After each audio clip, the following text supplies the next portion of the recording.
এই জীবনে চাই না কিছু, চাই শুধু তোমাকে।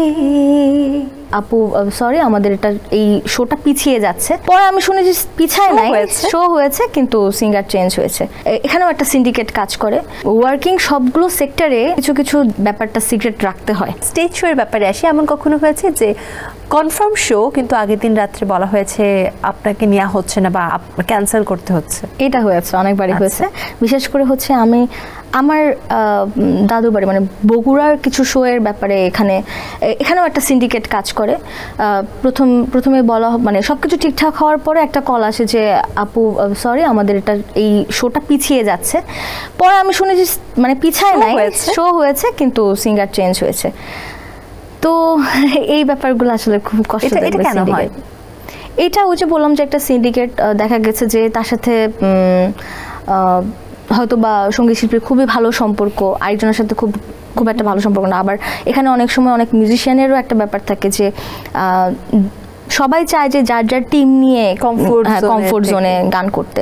তো আমিও যখন এরকম বলি তখন তারা হয়তো বা চিন্তা করে যে না, তার সাথে আমার মানে বন্ডিংটা এত গভীর না, তো আমি ওনাকে বাদ দিই, ওনাকে রাখি। এরকমটা হয়ে থাকে। একটু বিদেশি শো নিয়ে বলি, মানে বাইরের দেশি শো এর ক্ষেত্রে তো এটা হচ্ছে না। হচ্ছে কেন? মানে এই সিন্ডিকেটের পেছনে কারা আছে? যদি আমাদেরকে একজন বা দুজনের নাম বলতেন। আমি বলতাম, কিন্তু ব্যাপারটা হচ্ছে যে আমার এই বলার কারণে দেখা গেছে আমার সাথে আমার ক্লোজ কারো অনেকের সম্পর্ক নষ্ট হয়ে যেতে পারে। আমি কখনোই এগুলো ভয় পাইনি, কিন্তু এখন আমি একটু ভয় পাই এগুলোকে। কারণ প্রতিটা ওয়ার্ল্ড মানে কি বলে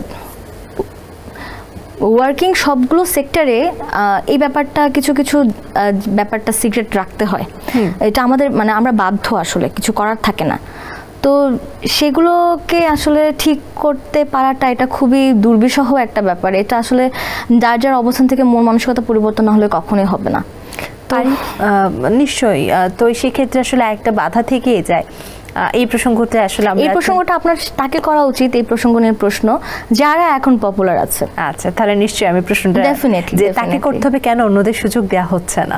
হ্যাঁ, আচ্ছা, পারিবারিক সময়গুলো কাটার ক্ষেত্রে কাকে বেশি সব থেকে প্রাধান্য দিচ্ছেন? পরিবারের ক্ষেত্রে মানে থাকে না পরিবারের আম্মু বোন। আচ্ছা, যারা সঙ্গীত শিল্পী হতে চায় বা সঙ্গীতের এই ভুবন আসতে চায়, তাদের জন্য কোনো বার্তা আছে?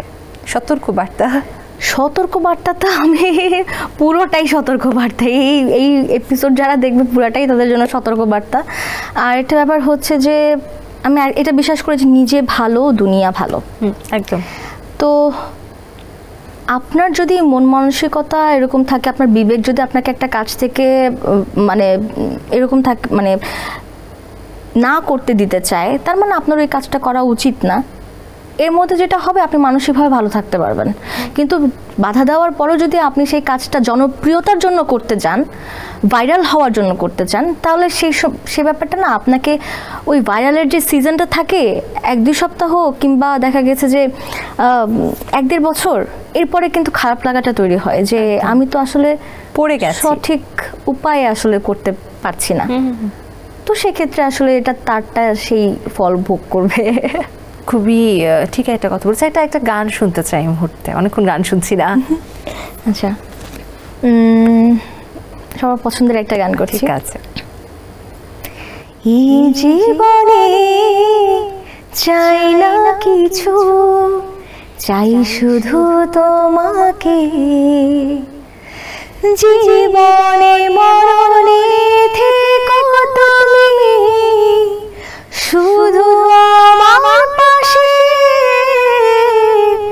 জনম জনম তোমাকে কাছে পেতে চাই, তুমি ছাড়া এই জীবনে আপন কেহ নাই।